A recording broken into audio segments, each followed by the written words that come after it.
Yeah, Happy New Year's, right? Brand new year. Everybody was celebrating. The ball dropped. People were celebrating after that. January 1st, the new mayor of New York City. And then last Friday, I woke up to get to prepare myself to go to work. I think I walked my dog first. All of a sudden, I turn on the TV as soon as I wake up, and all hell breaks loose. Your boy Trump bombs Venezuela, kills 40 civilians, kills 32 Cuban troops that were in Venezuela, captures the president of Venezuela. He's not a dictator. He's a president. He was voted in. Corruption, but he was still voted in. They took him and his wife all the way to Brooklyn and then eventually to Manhattan. And he says he's going to take the oil. He's going to stay there for a while. And yeah. And then a couple of days ago, actually it was yesterday or the day before, ICE agents in Minneapolis, an ICE agent shoots to kill a woman, American woman, who grew up in a Christian church. I think she was, I forgot what they call it, missionary type stuff. So obviously not a threat to anybody. She was trying to get out. She was backing up and trying to leave. Obviously the ICE agents were blocking her. They didn't want her to leave, but she was backing up. Shot and killed her. Christy Noem called her a terrorist. She's not. She's not. She's a Christian. So that was pretty stupid. It's pretty stupid for her to say that. If Hillary Clinton would have became president, we would have been in World War III on her first term. But I told some people that Trump is not going to do that on his first term, but on his second term, if he ever becomes president again, he would do that. And here we are now, and I was right. I have to blame us, because not me particular, because I don't vote Democrat or Republican, but we always vote for the two-party system. We voted for Joe Biden, who half of the time didn't know where he was, and had a hawkish background, and then we vote for Trump. A lot of people voted for Trump. Same thing with Biden. You know what I'm saying? Like, doesn't matter race, religion. People in my own family voted for Trump. So we have to blame our mentality and our society for thinking that we have to vote for Trump because he's going to give us money and he's better than Hillary. We all know he's corrupt, but even the people who voted for Trump know he was corrupt. If you're not from New York City, then you probably didn't know. I'm from New York City. I knew that since I was a kid, that Trump was a greedy bastard. You know what I'm saying? I knew that since I was a kid. And I never changed. I knew more about him, and I still haven't changed about him. That's who he is. He comes from the real estate swamp, the construction swamp. And if anybody knows about the New York City construction real estate swamp, that was all mafia back in the 80s, 60s, 70s, and 80s. I know, because I'm from Brooklyn. I was right next to these motherfuckers, right? Right next to these people. Excuse my language. And so we have to blame ourselves for putting that man in office again.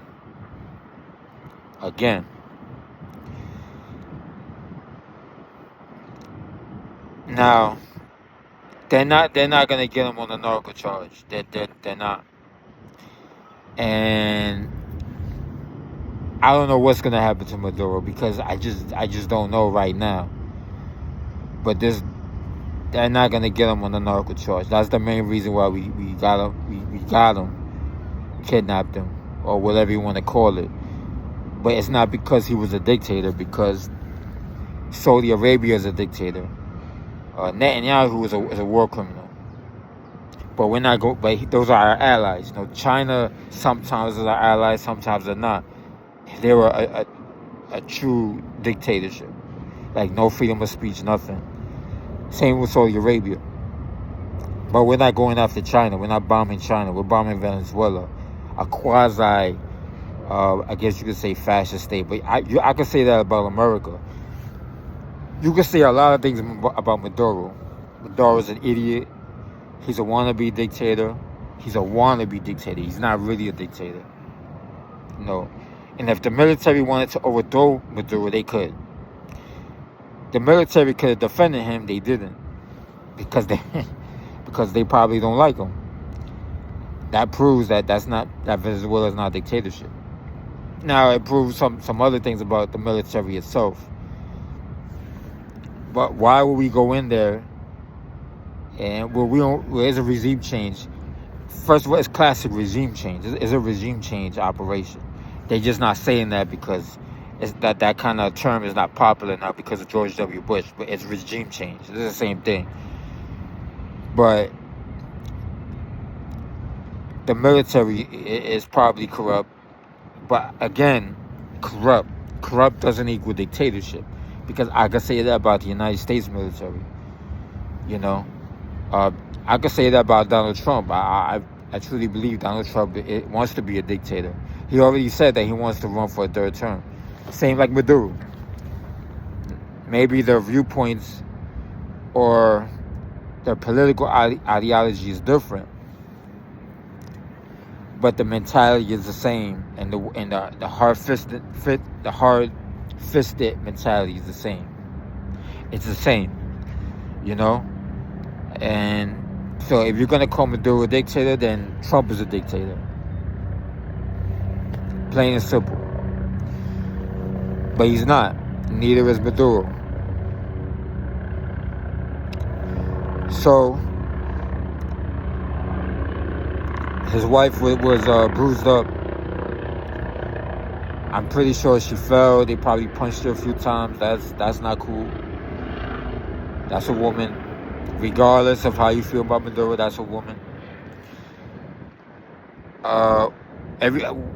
Every time we outright invade a country or covertly overthrow a dictator or a so-called dictator, what usually happens is, you have people celebrating in the streets. Then you have chaos. Then you have looting. In some cases, rape. And then what you got is something worse than what you had before. You know? So we see that in Iraq, right? We overthrew Saddam Hussein. Saddam Hussein is not a good person. Don't support Saddam Hussein. All that, right? We overthrow Saddam Hussein. People start celebrating. Then all of a sudden they're knocking statues down. All of a sudden people get a little crazy. And all of a sudden people start looting, breaking, stealing stuff. And then all of a sudden we have a civil war between Sunni and Shia, which never existed before that. Unless you want to go back into medieval times. Same thing in Egypt.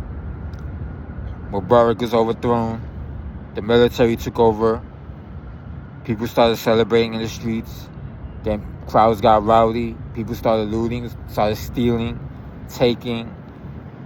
And then all of a sudden, a female reporter was raped. Now, at first, I didn't believe her. Because I'm hard-headed. You know, I want to see the facts first. I was wrong. She was raped. She was gang raped, more than likely. I don't know how she was raped, but she said she was raped. I think she said she was gang raped. And in that culture in Egypt, they don't respect women in general, because I see it in Jersey City. A lot of the Egyptian kids, they're real stupid, disrespectful. They like to call people out when they're walking by. One of them called a woman neighbor who's the same age as my mother a bitch. So that's the culture of Egypt, you know, part of the culture in Egypt. And before that, I had a lot of respect for the traditional culture of Egypt, you know what I'm saying? But not that, yeah. And that's probably something that existed in Egypt for a long time. We just didn't see it, as far as the respect towards women and violence. Same thing in Libya. Muammar Gaddafi was what we would say is a dictator. Kind of agree. Don't support Muammar Gaddafi. But in a lot of these cases, when you see what happens afterwards, then you kind of, and I'm not supporting dictatorships either. I'm not supporting Muammar Gaddafi, but you kind of see why Muammar Gaddafi and maybe Mubarak and maybe Saddam Hussein. Well, we put Saddam Hussein in power in the first place, so I'm not gonna give Hussein that credit. But in a lot of these cases, and Maduro, you see that maybe there was a reason why they were being so hard-fisted on the people that were against them, because what we saw after Muammar Gaddafi was overthrown in Mubarak's violence. And in the case of Muammar Gaddafi, he was mutilated to death, stabbed to death, shot, tortured first. And then people started celebrating, and people started getting crazy. Then the looting, then the violence, the stealing, and then all of a sudden you start to see black Libyans being lynched in front of crowds. While I seen the video was up on Facebook. They took it down, but they didn't take down the picture. But in the video, you hear one of the Arabs that's holding the phone screaming, lynch the nigger, in their language, And I'm sorry to be harsh with the language, but that's the language they use. And then we see so we saw that, and then we saw half of the black population being enslaved. And then the other half being forcibly removed from Libya. They had to flee into places like Italy.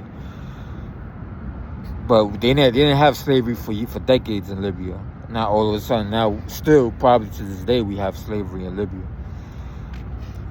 And so, and then we can go into various parts of Latin America, but those specific regime changes, operations that you can see, what is now there is worse than what was there before. So obviously it wasn't to free the people. It was to control that country, to put in a dictatorship that was more friendlier to us. It has nothing to do with freedom. Now, I don't know if the videos in Venezuela of people celebrating are fake. I heard some people say they're AI. But I'm pretty sure there were people celebrating. But I've also seen a lot of videos where a lot of people were protesting against the Maduro being taken away. A lot. I mean, crowds, just miles, and just covering whole streets. You can't ignore that either. I remember when people were protesting against Hugo Chavez. Now, again, I'm not defending Hugo Chavez, but at the same time, he wasn't a dictator. And what you see in the videos is the anti-Hugo Chavez people burning food banks, blocking traffic, attacking police.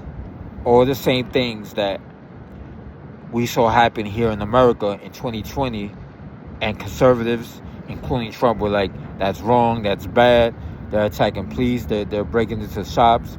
But when they did that against Hugo Chavez in Venezuela, those same conservatives weren't saying that. They were supporting it, including Mark Rubio. Nobody said had nothing to say about the violence, about attacking police, because I don't believe in attacking police at all, period, no matter what country or what kind of leadership. Because those police officers are just doing their job. I don't believe in violence of any kind towards police officers. They're city workers, just like sanitation people, and firefighters. So I would never, now cops can be stupid, can be violent at times, and then that's when we protest. But to outright attack police, no, I don't agree with it. So, but that's what we saw with the people protesting against Hugo Chavez.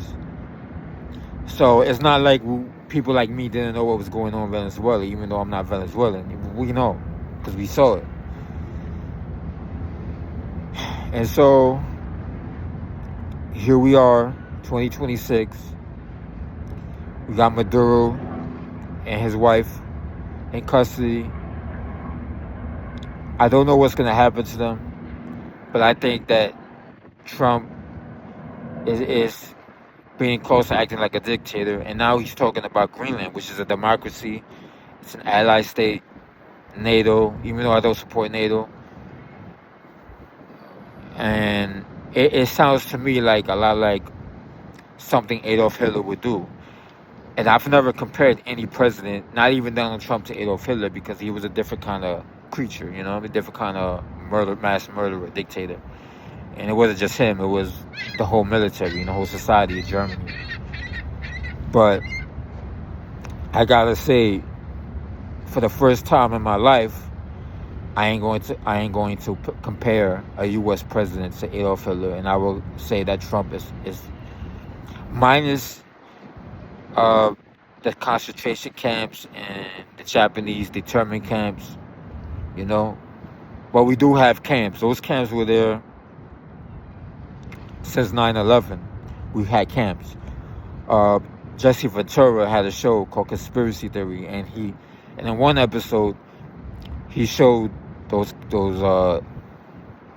I forgot what they call it. I think what they call them camps, gated camps. They're just gates surrounding small little houses and communities. And in one video, you saw a Mexican woman and her daughter. So that to me looks like a determined some kind of camp, and what looked like and Jesse Ventura and the person that he was interviewing was showing next to these gates these big plastic containers that looked like you could fit somebody in there. Like if there was a mass murder, it was almost like they were being prepared for like a mass burial, like a mass murder. And these containers were pretty big. You could fit a person in there. It looked like caskets almost. And that was pretty scary when I saw that for the first time in 2010. So this was like almost 10 years after 9/11. So obviously those camps are still there. Those containers are still there, and we still don't know why. But since 9/11, we've seen the return of COINTELPRO, and just the return of everything that was going on in the 50s and 60s, you know, going after people, calling them communists, socialists, anti-American, right? So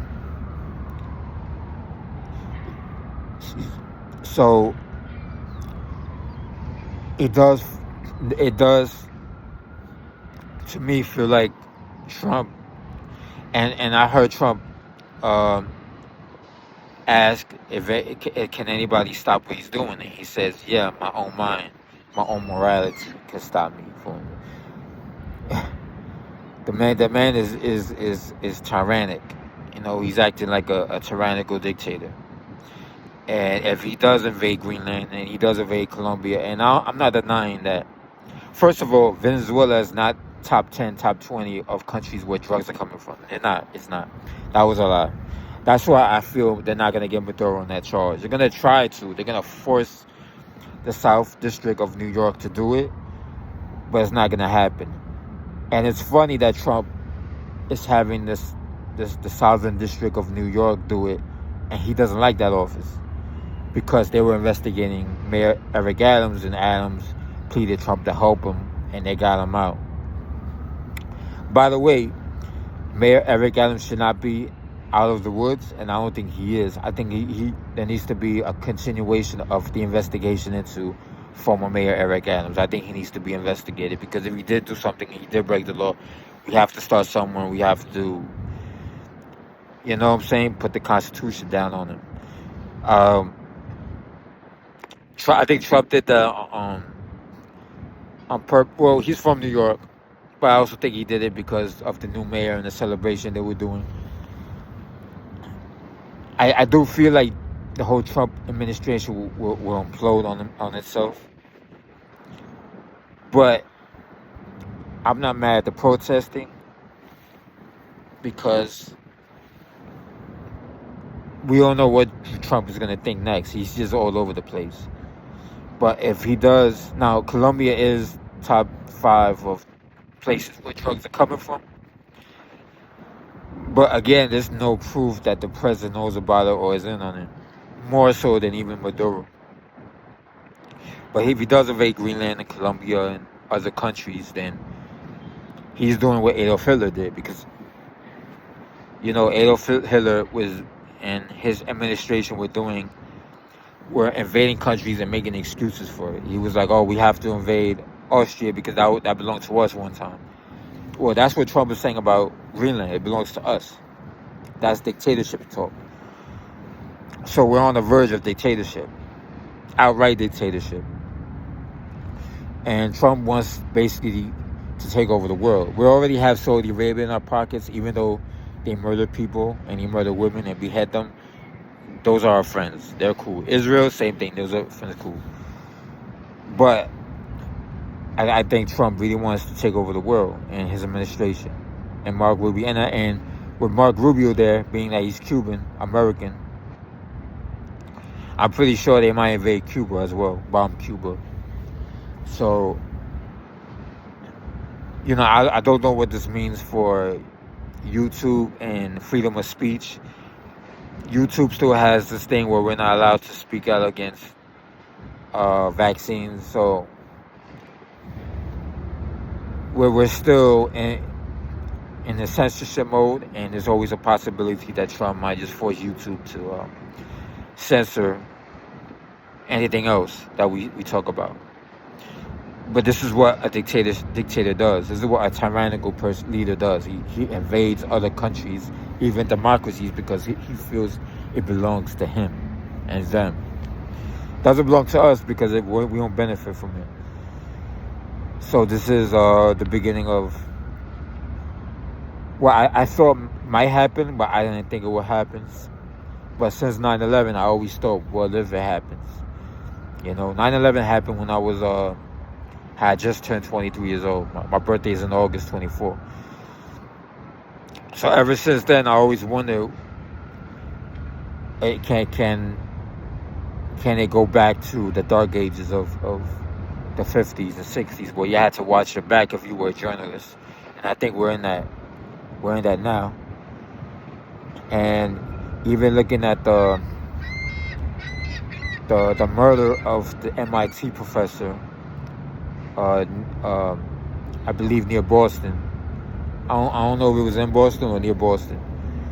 Not to say that there was any conspiracy. I don't know. The guy who killed him supposedly committed suicide, but that to me is kind of scary, because how would that person know where that person lived? Now, they both were Portuguese, and maybe they knew each other from Portugal, but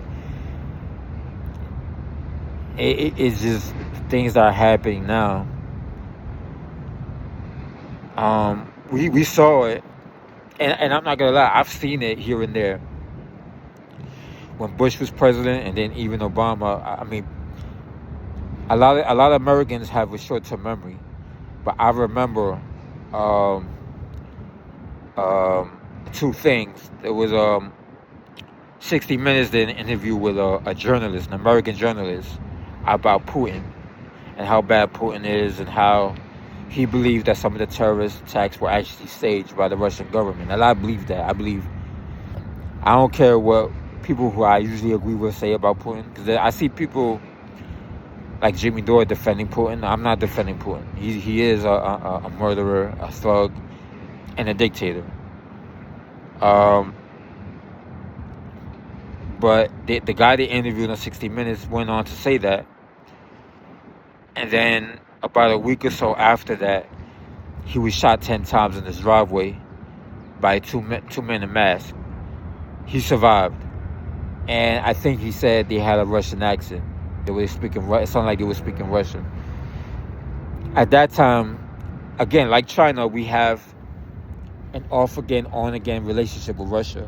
1 minute we're friends with them, next minute we're against them. And it's war games, basically. It's war games. But Putin is kind of our friend.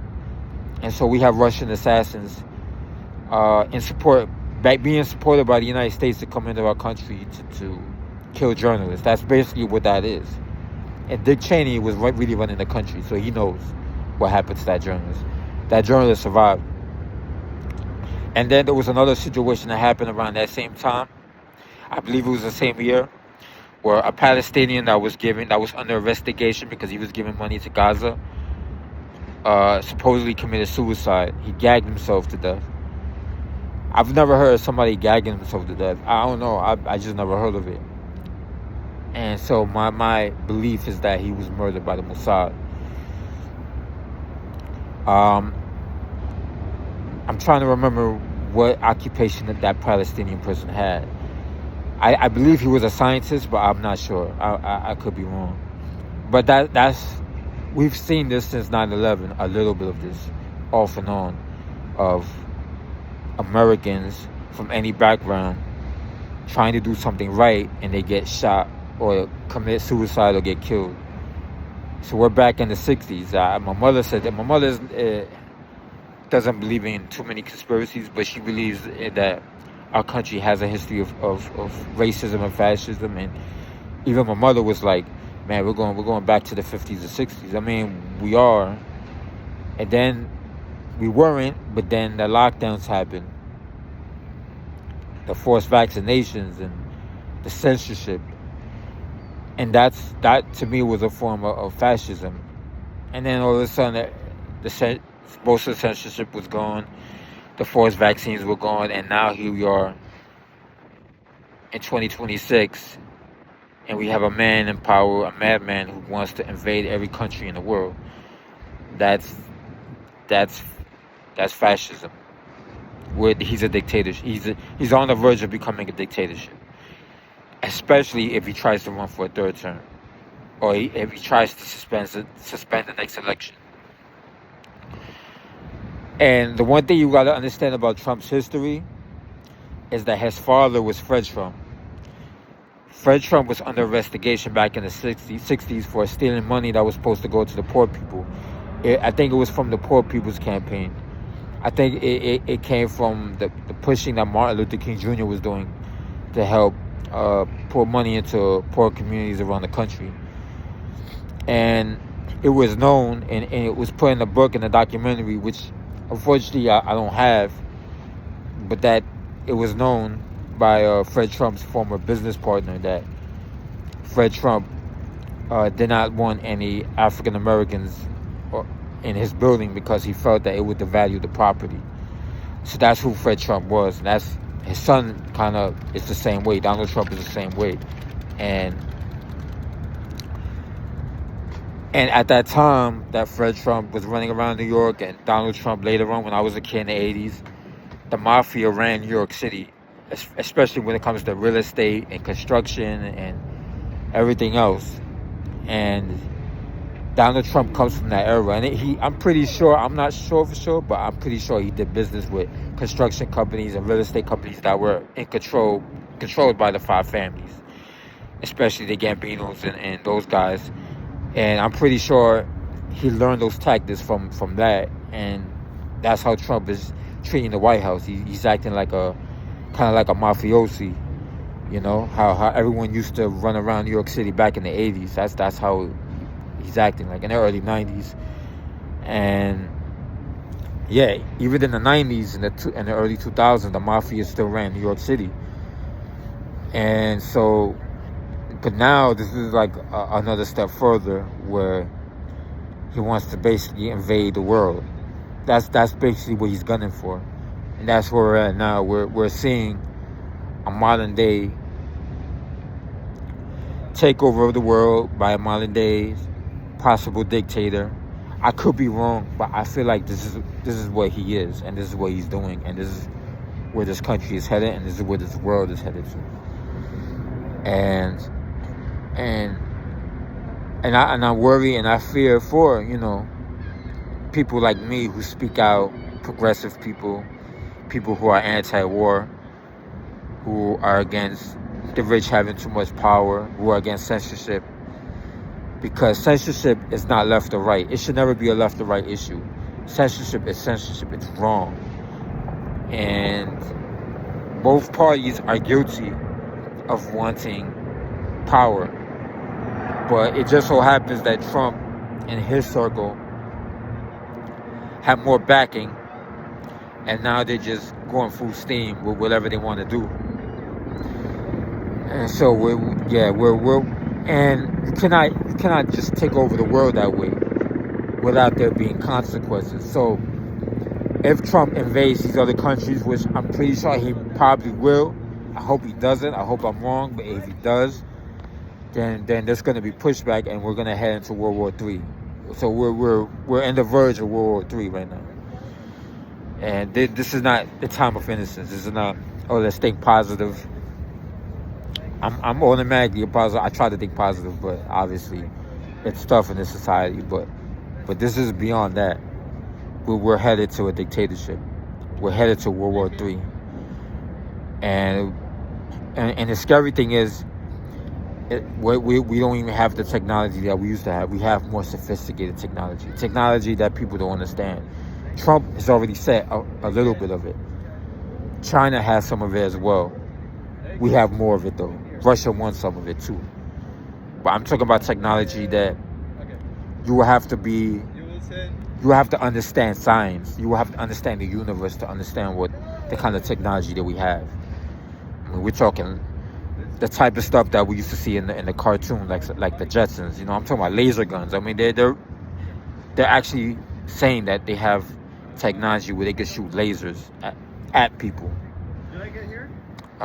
We're talking about energy that we can't even understand, energy that defies gravity, and that's not alien technology. The whole UFO thing is a sidetrack. That's meant to, I believe, in my opinion, sidetrack the real issue, which is that our government has cracked the code of manipulating space, the space around us, and if that's the case, if the free energy and the free technology that we have has gone black, and Trump is who he is, I think he is, and he's going to do what I think he's going to do,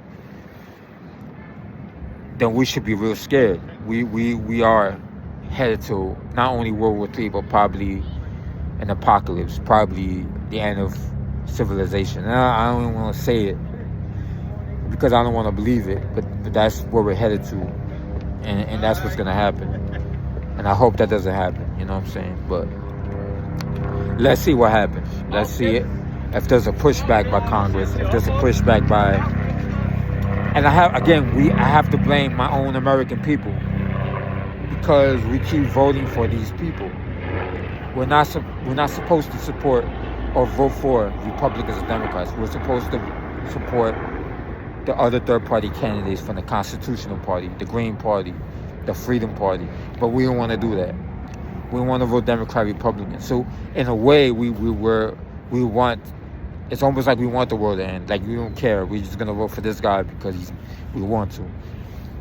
It's almost like a suicidal mentality that we Americans have. But this is where I believe the world is headed to, and I pray not. But I can't hope to think that this is where we're headed, because I've been thinking this way for a long time, since 9/11. I just feel like this is where we're headed to. That the whole purpose of, if you believe in conspiracies, of allowing 9/11 to happen, because it does look like, in my opinion, 9/11 was allowed to happen. Like, they had all the evidence that 9/11 was going to happen, and he didn't do anything.